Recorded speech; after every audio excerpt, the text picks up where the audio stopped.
I have a friend from high school who has a teenage daughter that recently started having fainting spells. I remembered that my nephew had this issue as a child and texted in Messenger to ask my older sister about what they found out about him and if it sounded like my friend's daughter. I asked via text because she is pretty busy. She answered that he still has it and it's a condition he has with anxiety and it overwhelms his heart sometimes. An hour or so later she started talking, again, via text, about how her son and daughter, both young adults now, are mentally handicapped and have psychotic episodes.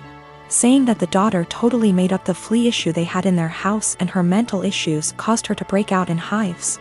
This made me confused as I've been with her kids and even took my niece on vacation with us so she could ride the slides with my husband. Not my thing anymore, and she was perfectly fine. Well, an hour later my sister texted me saying all of that was not her. After she had told me about her son's anxiety issue, she had went to work and her husband. Yes, her husband had pretended to be her and even Googled all this BS up. I already had issues with her husband. He has lied and has had other issues before. To say I was angry is an understatement. Her husband, who is not her children's father, was bad-mouthing and telling me her kids are mentally unstable. Carl already has a past of being like this to her kids and my sister went along with it. I told her, that was it. I'm done. I went no contact for the past month, although I kept in touch with the kids. She has a younger son, age 15. And he does not get along with her husband, either. I told the elder too what he had said so they had a heads up. My sister defended him initially but apologized 2 days ago. I told her that her husband needs to apologize for himself, though. He is a grown man. Until then my kids and husband will not be attending anything outside of holidays at my mom's house, their neighbors. My mom can visit or I can visit her, but my kids will have nothing to do with her husband. Even after the apology, he will not be family to me or mine. He is deeply homophobic, drunk every time we visit, and racist. He is the reason my sister is not someone I want to raising my kids if something happened to us. My mom told me I should let it go, because family, but my husband backs me 100%. He claims he thought I knew it was him because they share a FB account. He was looking at other women's accounts and talking to them. So my sister insisted they share an account so he would not do that. Even if it were him not pretending to be my sister. He was spreading lies about two people I care for deeply. My daughter is 16 years old and in high school. I noticed recently that she's been behaving in a bad manner, constantly commenting on other people's looks, belongings, calling them stuff that isn't cool and just being insensitive. It's like she lost a filter or something because usually she's polite, but my wife suspected that our daughter's sudden misbehavior occurred after she started hanging out with new girls from the school. Basically the mean type, and have picked on their behavior. I've sat with my daughter and had many discussions about how her behavior has been negatively affecting everyone around her. Our housemaid is the person most affected here and my daughter has chosen her to be her target for hair, clothes, etiquette, criticism. She has complained about our daughter calling her offensive names like filthy and gross for cleaning certain areas in our house. I took a stand and explicitly told my daughter I'd punish her if she ever said stuff like that to our housemaid again. Last week my daughter had a party to go to. Earlier that day she called our housemaid filthy. So I grounded her by not letting her go to the party. She threw a fit and called our housemaid a liar, saying she never called her that. That was the end of it. Days later my daughter came to me saying she couldn't find her iPhone after looking everywhere. She asked me to call her number and I did. My wife and I were stunned to discover that the iPhone was ringing inside our housemaid's bag.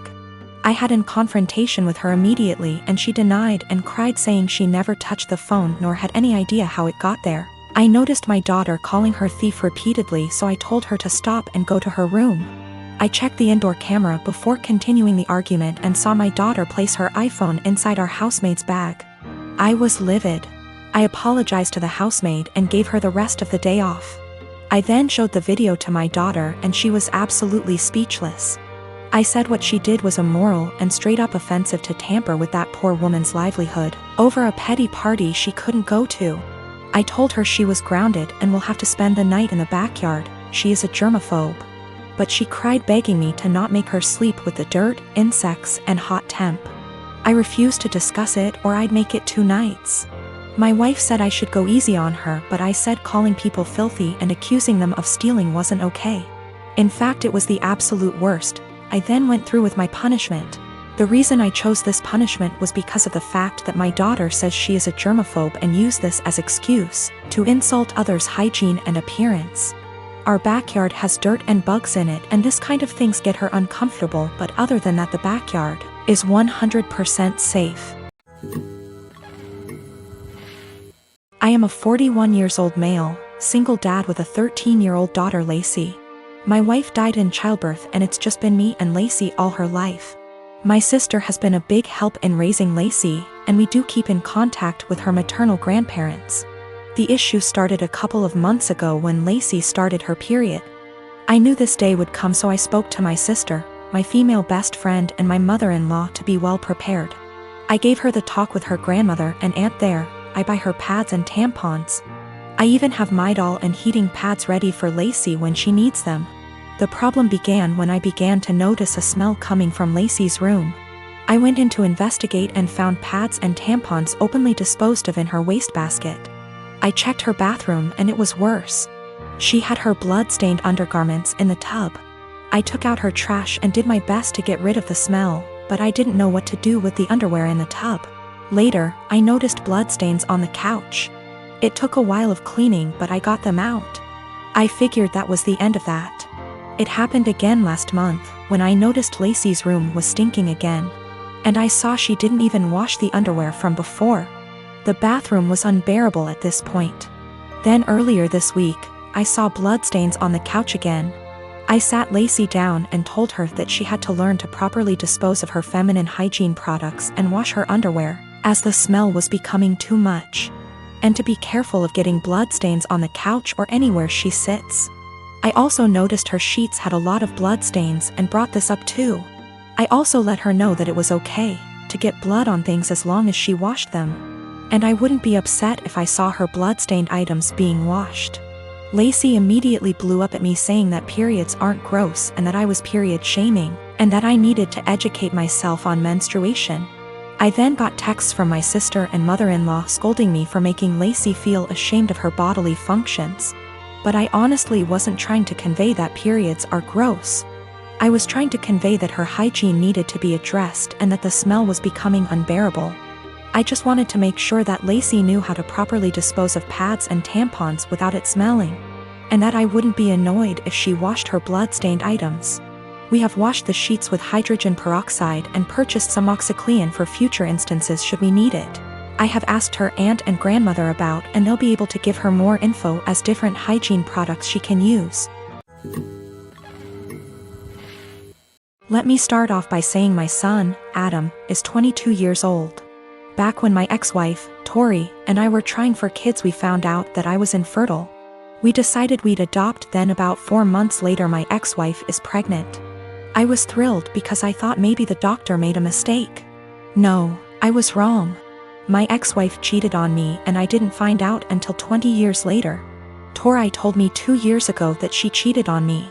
And we did a paternity test to make sure, and well, he's not my biological son. My ex and I divorced a few weeks later. Ever since my son found out the truth, he wanted to meet his biological father.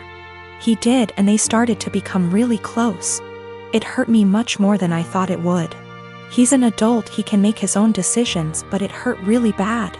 They started to bond really well, and all of a sudden Adam became really distant from me. It's been like this for almost a year and a half. I tried to text him to make plans for dinner and he said he's busy with Chris, biological father. I tried numerous times to connect with him by calling and texting, but he never made plans aside from like a meal every other month. We used to do stuff every other week, but it's been completely different since he found out about Chris. I couldn't stand it. My son, who I raised since he was a baby, treated me like I didn't matter. Anytime we'd actually have plans, he would still be cold and distant. What I mean by that is became much more defensive of his personal life. I'd ask him how classes or friends were and he'd just say they were fine but never go deeper than that. He also changed his major from econ to computer science and didn't even mention it to me until a year later. I told him how much he was hurting me because of how distant he was, and he apologized and said he'd do better. He never did. I told him numerous times and he never changed. He was still distant.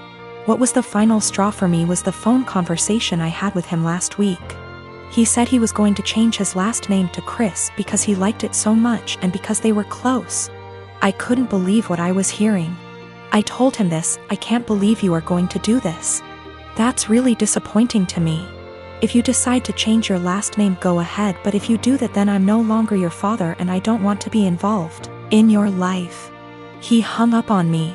I didn't even bother reaching out because I know he wouldn't respond. I stand by what I said. I meant every word and still do. The last name change to me means he no longer views me as a father and views Chris as his, despite the fact he's 22. My family told me I'm being unreasonable, meanwhile my best friends think it's reasonable. After I found out about Chris, I took a couple of days and didn't speak to my ex-wife or Adam. They didn't contact me. I didn't contact them. I needed a break. A lot of you are asking for a deeper meaning behind this, and I think I finally figured out why he's been so cold. A few months before my wife told us the truth, we were in a very long argument. His grandma, my mother, left a big inheritance for him that I am fully in charge of. Enough to pay for college and have enough wiggle room to not stress all the time about it. After a semester of university, he started dating this girl. He was head over heels in love with her. I never met the girl, so I have zero clue how she felt about the relationship. Suddenly, after a few months of dating, Adam asked me for about $3,000 to be deposited into his account from the inheritance. I already paid for the semester, so this was odd to me. I asked Adam why he needed the money. He said his girlfriend was having trouble paying for her tuition and asked my son to help.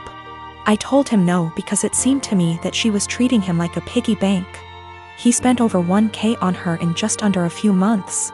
He would constantly talk about how he loved going shopping with her so he could buy her things. To me, she was just after my son's inheritance, and I was right. What I said to him was basically this: Adam, you haven't been dating this girl for very long at all, and for me to give you that much money just to spend on her after a few months doesn't sit well with me. That's the money your grandmother left you for your college career, not hers. If you two were more serious, then I would think about it, but I'm not giving you that much money to just give your girlfriend. Turns out my guess was right, and she was after his money.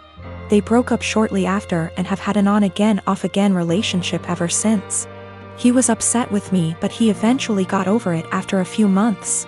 Then we found out about my ex's affair. I don't know if that's the real reason he's so cold. That was a huge argument that went on for weeks until she left him.